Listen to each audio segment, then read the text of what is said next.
Gracias, Manuel. Bueno, buenos días a todos. En primer lugar, gracias a la Cámara por invitarnos a dar una ponencia hoy aquí con ustedes. Gracias a ustedes por su presencia aquí. Bueno, como dice el título de mi ponencia, Desarrollo del autoconsumo, la visión de una empresa distribuidora, como nos ha comentado Manuel, yo lo que pretendo es explicar cuál es nuestra visión como empresa de distribución de electricidad del autoconsumo, cómo creemos que podemos facilitarlo, cómo podemos contribuir a su desarrollo. Entonces, bueno, como nos ha dicho gracias, Manuel, bueno, pues IDE es la nueva marca de Iberdrola Distribución. Esto quizá algunos de ustedes ya lo saben, pero tuvimos un requerimiento por parte de la Comisión Nacional de los Mercados y Competencia de que las empresas distribuidoras, que teníamos también una sociedad de nuestro grupo que se dedicase a la comercialización, pues con ánimo de intentar diferenciarnos de las marcas de comercialización, en este caso de Iberdrola Clientes, pues adaptásemos nuestro nombre, con el objetivo de no crear confusión en los consumidores. Por ese motivo, Iberdrola Distribución Eléctrica ahora es IDE, que es IDE, Redes Eléctricas Inteligentes. Nosotros creemos que con esta nueva denominación social pues nos va a reforzar esta nueva etapa enfocada al cliente, enfocada al cuidado del medio ambiente y enfocada a la transición energética hacia las redes inteligentes y la movilidad sostenible. Bueno, yo he estructurado mi presentación en 5 puntos. Vamos a arrancar con un comentario de seguridad.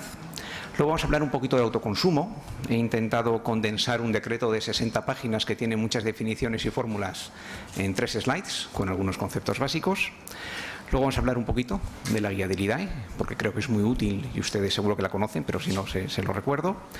Luego vamos a hablar del papel de facilitador que estamos intentando promover y poner todos nuestros esfuerzos como empresa distribuidora. Y por último vamos a hablar de cuáles son los efectos en la red del autoconsumo.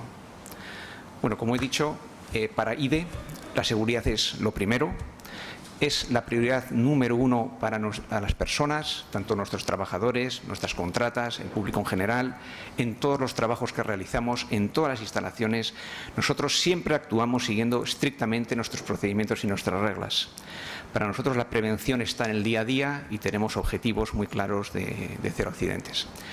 Desde esta perspectiva de seguridad, pues hombre, uno se lee el Real Decreto y lógicamente pues lee satisfactoriamente pues que la normativa técnica obliga a informar directa o indirectamente al distribuidor de que se ha conectado una instalación de generación en la red.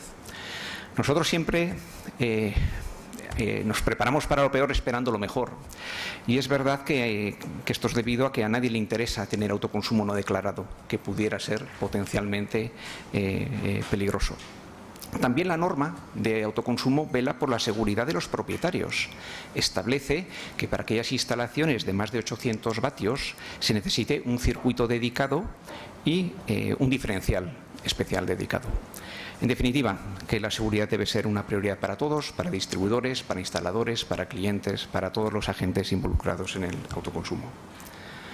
Bueno, pues después de este comentario introductorio sobre la seguridad, vamos a hablar un poquito del autoconsumo. Bueno, si tuviese que intentar resumir en una frase qué es el autoconsumo, yo diría, bueno, es aquella modalidad que permite a cualquier persona o empresa producir y consumir su propia electricidad. Aquí os he traído a la izquierda un pequeño esquema que seguro que ustedes lo conocen perfectamente, que básicamente para un esquema doméstico está, bueno, lógicamente los paneles, los inversores, el contador bidireccional y en caso de que sea un autoconsumo sin excedentes, el sistema de antivertido. Realmente el sistema antivertido es el que crea las dos grandes familias del autoconsumo, la de con excedentes y la de sin excedentes. En el caso de la de sin excedentes es la que le exigen tener el antivertido. También veremos que hay muchas modalidades. Está el autoconsumo individual o el autoconsumo colectivo, en el cual tiene que haber un acuerdo de reparto entre los diferentes miembros. En el gráfico de la derecha pueden ver un poco cómo se obtiene el ahorro del consumidor al instalar el autoconsumo. Aquí pueden ver pues, que la curva de generación es la azul, con lo cual el área 1, eso sería energía autoconsumida, que se dejaría de pagar en la factura, el término de energía, y el área 2 sería la energía excedentaria, que según las diferentes modalidades se retribuiría de una manera u otra. Sí que hay que dejar constar que la energía autoconsumida no paga peajes ni cargos. Solo aquí hay una excepción a esto, que es el peaje de proximidad, en el cual, el autoconsumo de proximidad, en el cual si hay una instalación cercana en baja tensión que está alimentando a un cliente, pues lógicamente si está usando la red de distribución para que fluya la energía, pues sí que requiere un pago por el uso de la red. Como ha comentado antes la directora general, esto se regula tanto en el Real Decreto Ley 5/2018, que se publicó aproximadamente hace un año, como en el Real Decreto 244 del año 2019. En general, lo que pretende la legislación, esta que se ha aprobado este año, es simplificar los trámites administrativos y también simplificar las configuraciones de medida. Bueno, alguna cosita más. La casuística, la verdad, es bastante elevada y puede tener implicaciones diferentes. Yo he intentado aquí simplificarlo de esta manera, un poco haciéndonos estas preguntas, ¿no? En función, ¿cómo se clasificaría el autoconsumo según dónde se conecta?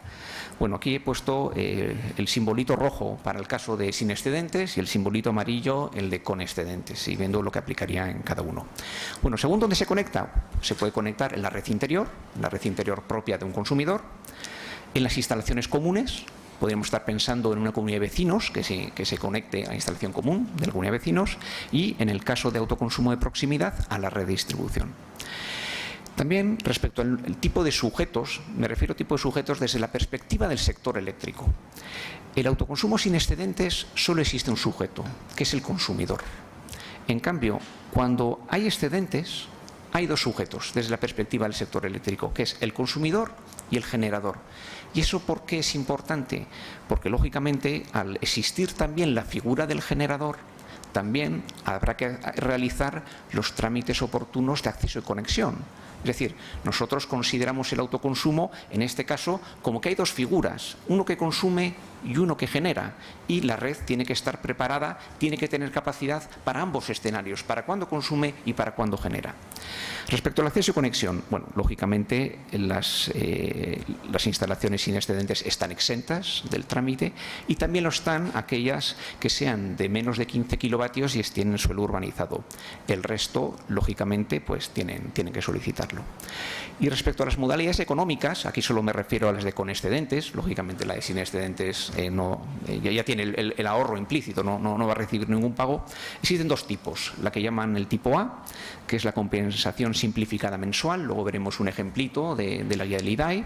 Esta tiene la ventaja de que netea el IVA y ahorra el impuesto de generación al dueño. Y luego está el tipo B, que es vender la energía excedentaria a mercado. Bueno, ya por último, en este breve repaso que estoy dando al decreto y a la legislación de autoconsumo, hablaría de las configuraciones de medida. Yo creo que se simplifican bastante respecto a lo que teníamos antes del antiguo Real Decreto 900/2015. Antes había muchos casos en los cuales se requerían dos o más equipos de medida, y ahora no. Ahora la mayoría de los casos, con un equipo de medida bidireccional en el punto frontera es suficiente. Sí que es verdad que hay casos en los cuales pues hay que poner dos equipos. Pues, por ejemplo, en el autoconsumo colectivo hay que medir varios puntos, o por ejemplo que sea instalación próxima a través de la red, o si la generación no es renovable, etcétera, ¿no? O por ejemplo si existen más de una instalación de generación en el mismo sitio. Pero bueno, son, digamos, las excepciones. Y luego yo creo que pues, de una manera muy positiva la normativa, el Real Decreto, permite casos excepcionales. Siempre la instalación de la medida a veces ha sido un tema conflictivo, un tema complejo, y a veces hay soluciones que si te vas a reglamento pues puede ser muy caro. En cambio, bueno, pues aquí al menos te abren la puerta a una excepción que, en el caso de que el coste sea absolutamente muy alto, pues se puede realizar previo acuerdo con el encargado de la lectura en alguna ubicación especial, ¿no? Que al menos, y por supuesto que permita el acceso al distribuidor a los equipos de medida. Bueno, paso al siguiente bloque de mi presentación. Aquí os voy a hablar de la guía del IDAE. Y algunos os preguntaréis, ¿cómo así vengo yo a hablar de la guía del IDAE? Bueno, pues por dos motivos. Lo primero, porque es de gran utilidad. Y segundo, porque esto es fruto de la colaboración de todos los agentes. Nosotros hemos participado como uno más. Es posible que algunos de ustedes también hayan participado en la elaboración de estas guías. Realmente son dos guías. Una, digamos, más corta, de unas 14 páginas que se titula Guía para autoconvertirse en autoconsumidor en 5 pasos. Esta está orientada, entre comillas, pues a acercar la normativa al ciudadano, viene en un lenguaje muy sencillo, etcétera, y te resume en 5 pasos todo lo necesario para ser un autoconsumidor. Y luego hay una guía mucho más de detalle, que aproximadamente tiene 150 páginas, titulada Guía Profesional de la Tramitación del Autoconsumo. Esta te describe todos los pasos en detalle para tramitar las instalaciones y, sobre todo, a mi opinión, está dirigida a las empresas instaladoras. Aquí os pongo la dirección de la página web donde las podéis descargar, y esto que sepáis que son guías que se actualizan periódicamente. Hay versiones y a medida que se van enriqueciendo con comentarios de los agentes, pues se va actualizando. Aquí os traía algunos ejemplos del contenido de la guía LIDAE, de las cosas que nos podemos encontrar. Por ejemplo, tienen un gráfico bastante sencillo en el que podemos ver cuáles son las etapas de tramitación con los organismos y las entidades implicados. Pues, por ejemplo, aquí podemos ver, tanto para la etapa de antes de construir la instalación como después de construir la instalación, pues podemos ver, por ejemplo, pues la administración local será la que nos otorgue las licencias, la administración autonómica será la que nos dé las autorizaciones, la administración estatal será la que nos haga la inscripción en los correspondientes registros. El distribuidor o el comercializador, bueno, pues usted tendrá que hacer los permisos de acceso y conexión, tendrán que adaptar los contratos, etcétera. Bueno, esto, muchísimo más detalle viene en la guía del IDAE de todos los pasos que hay que dar en cada modalidad. Otro ejemplo que os traigo de la guía del IDAE. Por ejemplo, esto es un ejemplo de un caso en el que se hace la comparación económica, se simula la factura de un consumidor que si no tuviese autoconsumo pues pagaría 83 euros, y en el caso de que se instale una instalación pues con las características que aquí veis, pues se puede ver aquí, bueno, cuál sería el ahorro que tendría fundamentalmente en la parte variable de su factura. Bueno, y en este caso que se explica aquí con una serie de hipótesis, pues ronda el 50%. Vienen muchos más ejemplos en la guía del IDAE de cómo podría ser una estimación económica de lo que sería el autoconsumo para un consumidor. Y también, por último, traía aquí, en la guía del IDAE, trae modelos de contratos que pueden ser necesarios para hacer. Por ejemplo, aquí hay uno sobre el reparto de energía. Ser conscientes de que hay una modalidad de autoconsumo que es el autoconsumo compartido, colectivo, en el cual pues una serie de consumidores son dueños o tienen un acuerdo con una instalación de generación y hay que repartir esa energía autoconsumida de una determinada manera, ¿no? Entonces, bueno, pues aquí hay un formulario en el que pues los participantes nos lo enviarían a la empresa distribuidora. Bueno, el siguiente bloque lo he titulado IDE como facilitadora. Y aquí, en primer lugar, pues iba a hablar sobre cuál es nuestra posición como empresa distribuidora. Y lo primero que quiero recalcar es nuestra neutralidad como empresa distribuidora frente al autoconsumo. Eso que le quede absolutamente bien claro a todo el mundo. El distribuidor no tiene ningún interés económico en la opción que elija el consumidor, tanto si se instala autoconsumo como si cambia de suministrador o lo que sea.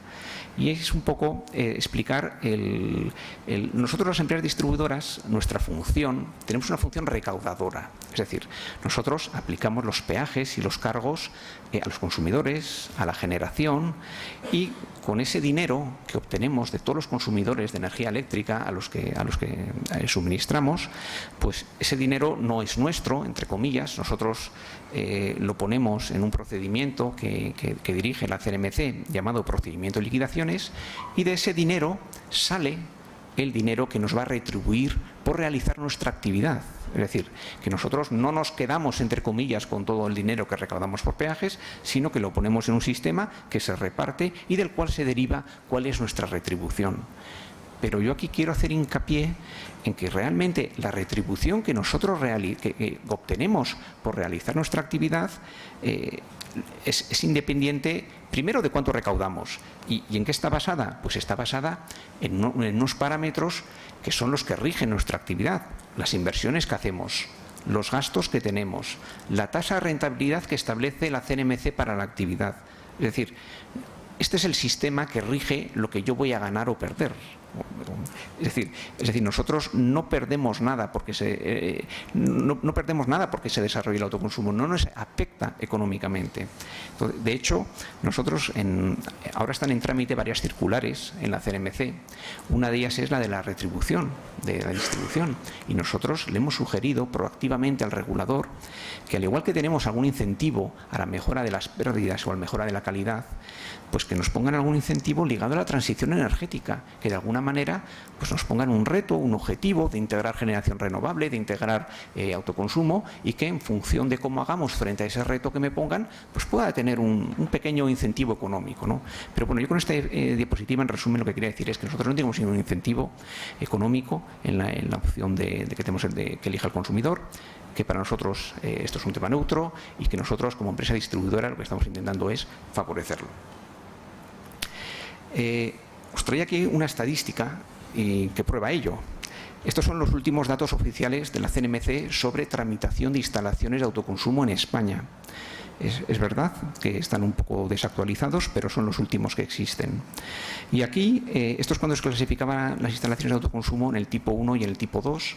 Estos tipos ya no existen en la actualidad, pero aquí lo que mostraban es, bueno, nosotros encabezábamos el ranking en los dos tipos. Incluso si uno hace la suma, más o menos nosotros estábamos gestionando y estábamos aprobando los contratos de aproximadamente la mitad de las instalaciones de autoconsumo en España, cuando aproximadamente nuestra área de distribución está aproximadamente en la tercera parte, ¿no? Es decir, muy por encima de lo que nos correspondería por cuota de mercado. Bueno, más sobre ser facilitadores del autoconsumo. Nosotros creemos que esto es complejo, vamos a intentar adaptarnos a los cambios introducidos de la manera más ágil posible. Aquí os he puesto un poco un esquema para intentar un poco simbolizar un poco cómo funcionan las cosas en el sector eléctrico. El sector eléctrico es bastante complejo, ¿no? Y si ya la factura parece compleja, lo que hay detrás no os cuento, ¿no?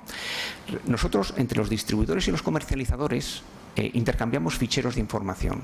Cuando alguien se cambia de suministrador, no se producen llamadas de teléfono ni correos electrónicos. Hay un sistema de ficheros, de intercambio de ficheros entre distribuidores y comercializadores, en los cuales se pasa esa información de una manera estandarizada, etcétera, siguiendo una serie de protocolos. Entonces, con el autoconsumo, como lógicamente va a afectar a los contratos, tiene que ir por este mecanismo. Es decir, cuando una persona se convierte en autoconsumidor, pues su comercializador me tendrá que informar a mí. Y también aquí se produce otro elemento, y es que ahora las comunidades autónomas van a tener un papel más activo. Van a ser ellas las que nos van a mandar a nosotros, a las empresas distribuidoras, la información de los consumidores de menos de 100 kVA. Con lo cual, de alguna manera, ellas también se van a tener que adaptar a este sistema de intercambio de información. Es complejo. El decreto de autoconsumo estableció que unos mandatos para la CNMC y el sistema para adaptar los procedimientos de operación y los formatos y protocolos de comunicación entre los agentes. Hay unos grupos de trabajo en los que asisten todos los agentes, que están presididos por la CNMC. Hemos tenido que cambiar nuestros sistemas, nuestros procesos. Y bueno, todavía queda alguna cosa por actualizar. El reglamento de baja hay que hacer algún cambio en algún procedimiento de medida, etcétera. Pero bueno, en general, y siendo conscientes de la complejidad de estos cambios, nosotros desde IDE estamos siendo muy proactivos hasta que se complete todo lo necesario e intentando gestionar las solicitudes siempre de la manera más favorable posible. Bueno, y os traía un poco un ejemplo para que veáis esto de la complejidad. Bueno, esto es un ejemplo de una aplicación de una instalación de autoconsumo colectivo. Esto casi hasta podríamos pensar que es sencillo. Es decir, una instalación que tiene 5 dueños, cada uno tiene un 20%. Entonces, ¿qué ocurre una determinada hora al año?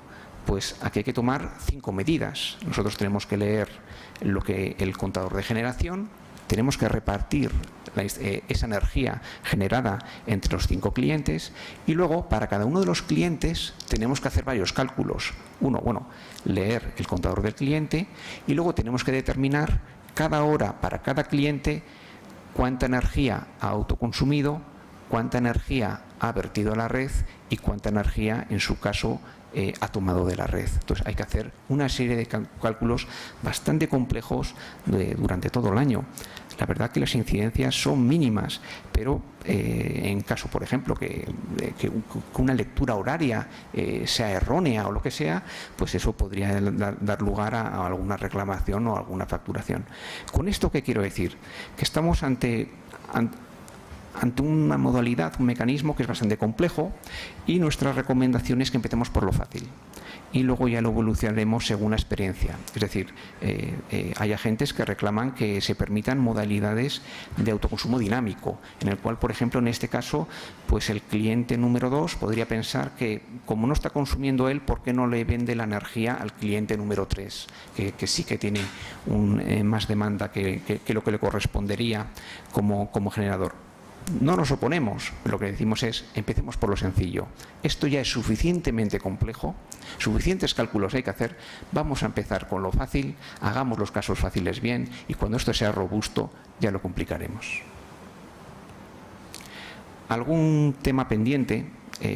Creemos que la legislación ha sido un paso muy importante y muy positivo para el desarrollo del autoconsumo. Os he comentado que esto es un tema complejo, basta leerse el Real Decreto.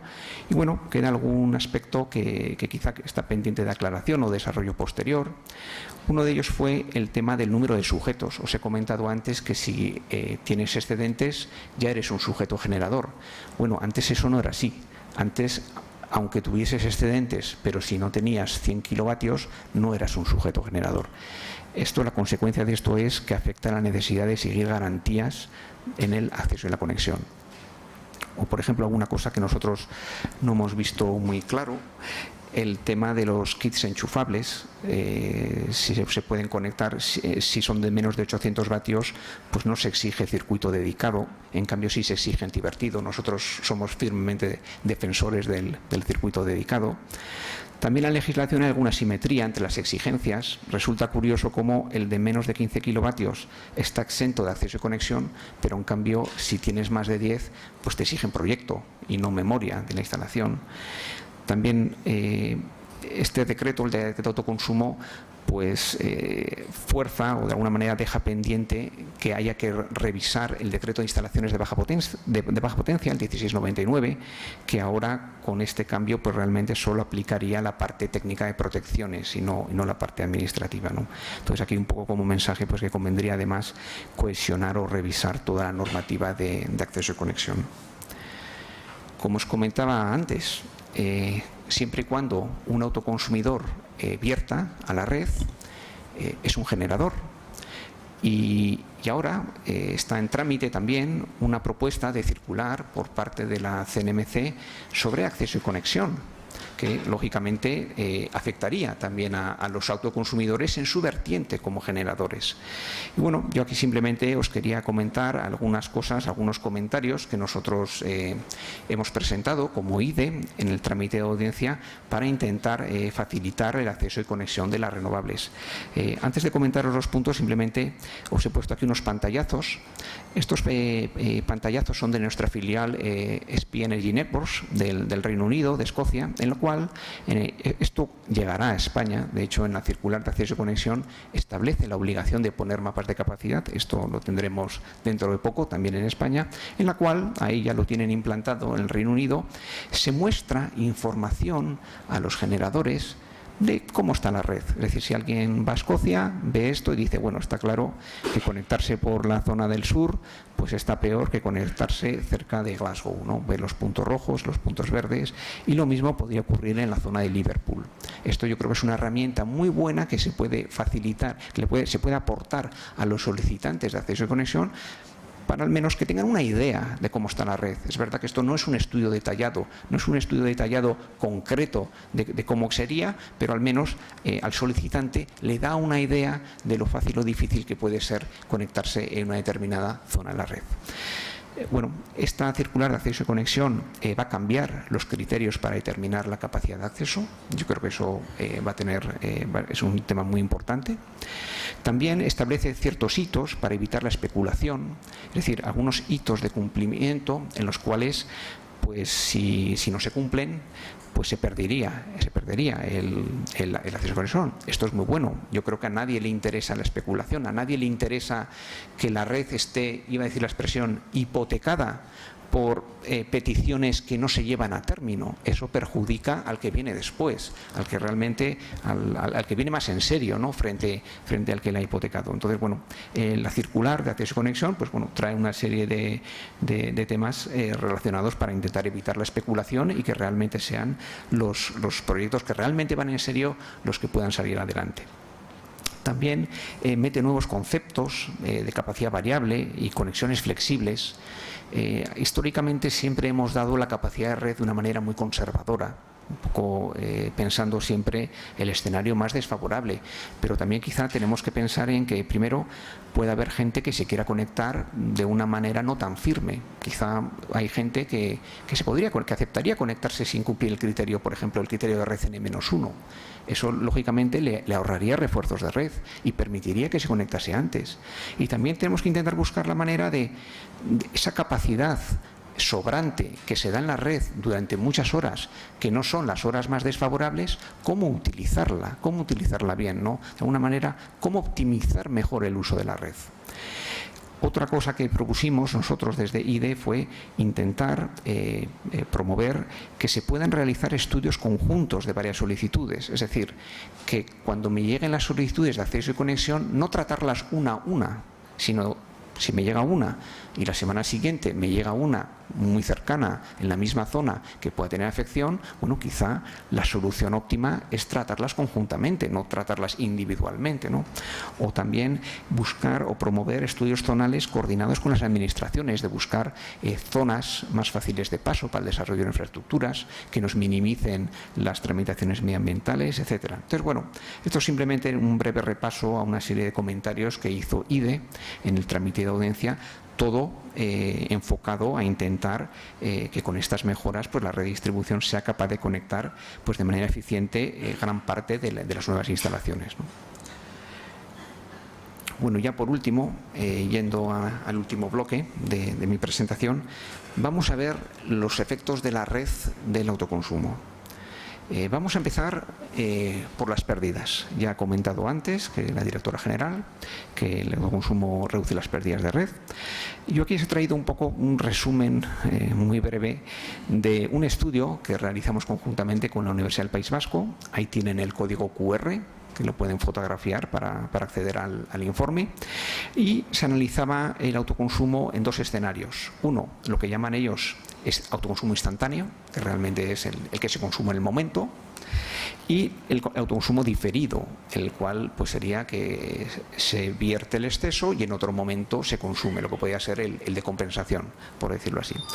Y luego este estudio analizó lógicamente diferentes grados de penetración del autoconsumo y diferentes formas de que ocurriese esa penetración. Es decir, no es lo mismo, por ejemplo, que en la Comunidad Valenciana el 10% de consumidores adopte el autoconsumo de una manera aleatoria que si se concentra ese 10% en un área geográfica determinada, ¿no? El impacto en la red difiere de la manera de cómo se adopta, ¿no? Entonces, por eso aquí hay una serie de escenarios, lo que llaman, yo solo me voy a los extremos, que sería el aleatorio, que se desarrolla el autoconsumo de manera aleatoria espacialmente, y el extremo sería que todo se da en una zona geográfica concentrada.